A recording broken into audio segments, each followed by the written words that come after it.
Human commandments. Neighborly love, commandment. God's BD number 3697, February 25, 1946. Human commandments cannot further your soul's maturity because I assess a person's will to live in a way that pleases me, by applying the commandments which I gave to him in wise recognition of their effectiveness.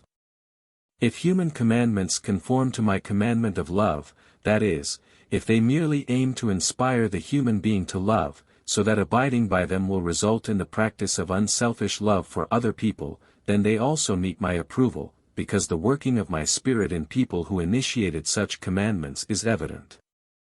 However, any other commandment is of no value before me, nor do I take any notice of its fulfillment, because you should use the whole flow of life energy for deeds of love in order to achieve maturity of soul on earth. Your goal should be to become perfect. But how can you become perfect without love? How can you expect a flow of mercy by observing commandments whose failure of fulfillment is not an offense against love? Your love for your fellow human beings demonstrates your love for me, your God and Father of eternity.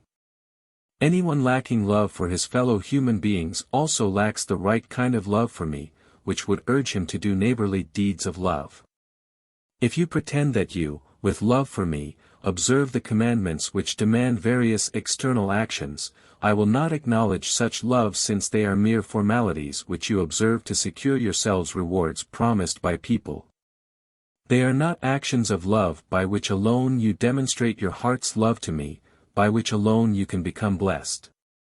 All external formalities, everything recognizable on the surface has not mine, but human will as its originator. Only unselfish love for other people pleases me, although this, too, necessitates external deeds.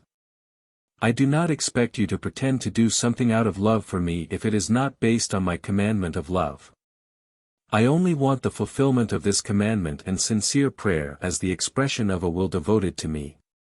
Only then can you gain privileges of mercy and strength, for there are no other means of grace than prayer and unselfish love. In that case, however, you will receive in abundance. Your entire life should be an internal one without pretentiousness, yet outwardly you should declare me, you should confess my teaching, which you must endeavor to follow, you should openly admit to the world your faith in me, in my name and my act of salvation, that is, you should speak to your fellow human beings so that they know your thoughts and that your aspirations do not relate to the physical world but to the spiritual realm.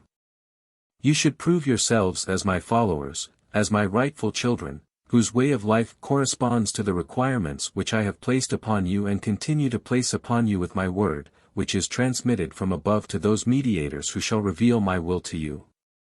If you want to live in accordance with my will, then your actions have to be continuous labors of love by which I will later judge you in eternity, and not external gestures and actions which are of no benefit to your soul but which rather make the human being careless in observing the only important commandment, to love selflessly. Amen.